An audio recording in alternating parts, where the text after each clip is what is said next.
Salut à vous les semeurs et les semeuses. Aujourd'hui, on va parler d'un sujet très concret et passionnant. Comment devenir micro-entrepreneur en France, étape par étape. Si tu as l'âme d'un bâtisseur et que tu veux lancer ton activité de manière légale et simple, reste bien jusqu'au bout de cette vidéo. Tu as une idée qui te trotte dans la tête, une passion à monétiser ou l'envie de prendre ton indépendance. Peut-être que tu veux te lancer mais tu ne sais pas par où commencer. Comment te déclarer, où aller et combien ça coûte. Pas de panique, je suis là pour t'éclairer et te guider. Je t'explique tout le processus en 5 étapes claires, sans jargon compliqué, pour que tu puisses créer ta micro-entreprise rapidement et sereinement. Prépare-toi à transformer tes rêves en réalité concrète. Le statut de micro-entrepreneur est un véritable tremplin pour tester une activité avec un minimum de risques.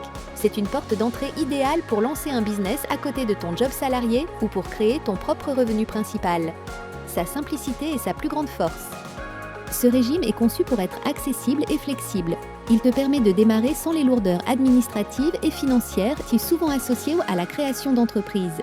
C'est une opportunité unique de concrétiser tes projets sans te sentir submergé. L'un des avantages majeurs est la gestion simplifiée. Tu n'as pas besoin d'un capital de départ important et les démarches sont étonnamment rapides. C'est une solution parfaite pour ceux qui veulent se lancer sans attendre et sans se ruiner. C'est un statut qui encourage l'expérimentation et l'apprentissage.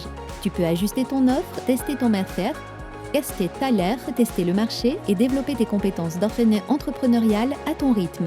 C'est une liberté précieuse pour tout futur indépendant. Avant de te lancer, il est essentiel de vérifier ton éligibilité au statut de micro-entrepreneur.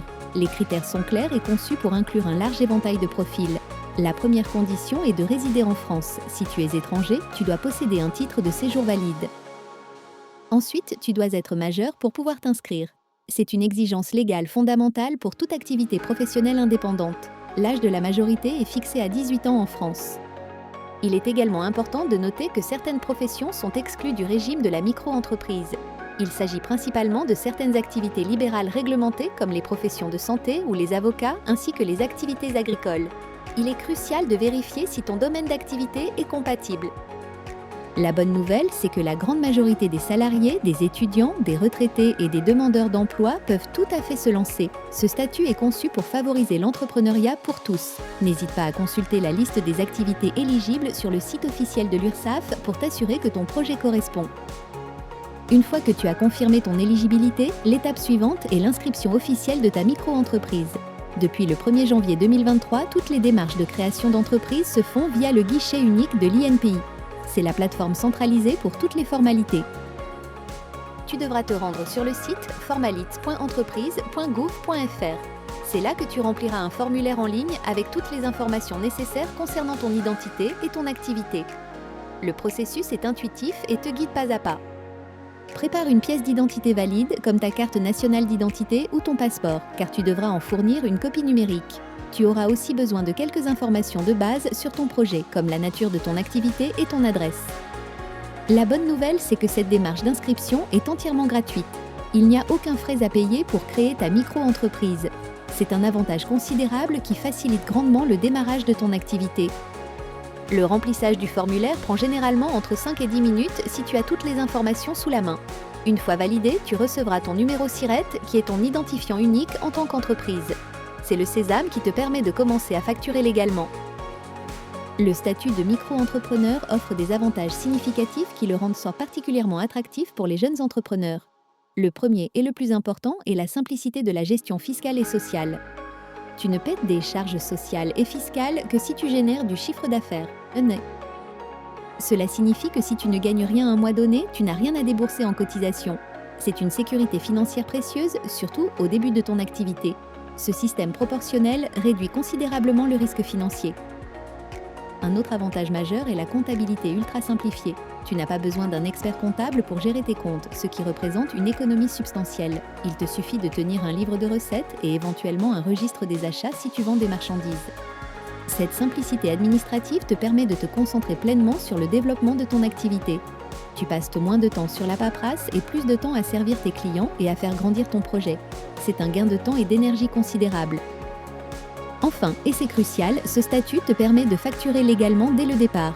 Tu peux émettre des factures professionnelles, ce qui te donne une crédibilité immédiate auprès de tes clients. C'est la reconnaissance officielle de ton activité et de ton professionnalisme. Si le statut de micro-entrepreneur est simple, il n'en reste pas moins qu'il implique quelques obligations essentielles. La première est la déclaration régulière de ton chiffre d'affaires. Tu dois déclarer ce que tu as gagné chaque mois ou chaque trimestre selon l'option que tu as choisie lors de ton inscription. Cette déclaration se fait en ligne sur le site de l'URSSAF dédié aux auto-entrepreneurs. C'est une démarche rapide, mais il est crucial de respecter les échéances pour éviter les pénalités. La régularité, c'est la clé de la sérénité administrative. Tes cotisations sociales et fiscales sont directement liées à ton chiffre d'affaires. Elles sont calculées proportionnellement en pourcentage. Un système équilibré qui évolue avec tes revenus. Une autre obligation est la tenue d'un livre de recettes. Il s'agit d'un document simple où tu enregistres toutes tes entrées d'argent avec la date, le montant et le nom du client. C'est la base de ta comptabilité simplifiée. Si ton activité implique l'achat et la revente de marchandises, tu devras également tenir un registre des achats. Ce document te permet de suivre tes dépenses. Ces obligations ne sont pas sorcières, mais elles demandent de la rigueur et de la régularité. Félicitations, tu es officiellement micro-entrepreneur. Maintenant, il est temps de mettre en place les bases professionnelles pour bien démarrer ton activité. Ces petites actions te permettront d'être organisé et crédible dès le premier jour. Premièrement, crée une adresse email dédiée à ton activité professionnelle. Cela te permettra de séparer clairement tes communications personnelles et professionnelles. Une adresse email professionnelle renforce aussi ton image auprès de tes clients. Deuxièmement, ouvre un compte bancaire séparé pour ton activité. C'est une obligation légale si ton chiffre d'affaires dépasse un certain seuil pendant 2 années consécutives, mais c'est une bonne pratique à adopter dès le début. Cela simplifie grandement la gestion de tes finances et le suivi de tes revenus et dépenses. Troisièmement, prépare un mini-document de présentation de ton activité. Il peut s'agir d'une courte description de tes services, de tes tarifs ou de tes coordonnées. Ce document te sera utile pour démarcher tes premiers clients ou répondre à leurs questions. Pense aussi à la protection de ton activité. La protection de ton activité, c'est essentiel. Selon ton secteur, une assurance responsabilité civile professionnelle peut même être obligatoire. Renseigne-toi pour être bien couvert. Maintenant que tu as les bases administratives, voici quelques conseils pour bien démarrer ton aventure entrepreneuriale. Le plus important est de commencer petit et de ne pas te mettre une pression démesurée. L'entrepreneuriat est un marathon, pas un sprint. Concentrez-vous sur la recherche de ton premier client. C'est une étape cruciale qui te donnera confiance et validera ton offre. Ne cherche pas la perfection, cherche l'action. Chaque petite victoire compte et te propulse en avant. Une fois que tu as ton premier client, concentre-toi sur l'obtention de ton premier retour. Demande-lui son avis, ses impressions. Ces retours sont inestimables pour améliorer tes services et comprendre les besoins de ton marché. Chaque succès, même minime, te fera gagner en confiance. Cette confiance est le carburant de ton développement. Ne te compare pas aux autres, concentre-toi sur ton propre chemin et tes propres progrès. Ton activité va grandir avec le temps, de manière organique. Ne brûle pas les étapes, savoure chaque apprentissage. L'entrepreneuriat est un voyage d'évolution constant. Sois patient, persévérant et célèbre chaque petite avancée. Voilà, tu as maintenant toutes les clés pour te lancer en tant que micro-entrepreneur en France en 2025. C'est un chemin passionnant, rempli de défis, mais surtout d'opportunités incroyables. N'aie pas peur de faire le premier pas. Si tu veux que je détaille chacune de ces étapes dans une autre vidéo, ou si tu as des questions spécifiques, dis-le-moi en commentaire. Tes retours sont précieux et m'aident à créer du contenu qui te sera vraiment utile. Et bien sûr, si tu as trouvé cette vidéo utile, n'oublie pas de t'abonner à la chaîne pour ne rater aucun conseil concret sur l'entrepreneuriat et le développement personnel. Active la cloche pour être notifié des prochaines publications. Chaque graine qu'on plante compte, chaque action que tu entreprends aujourd'hui te rapproche de tes objectifs. Alors, qu'attends-tu pour semer les tiennes? Lance-toi, le monde attend tes idées, non? À très vite pour de nouvelles aventures entrepreneuriales.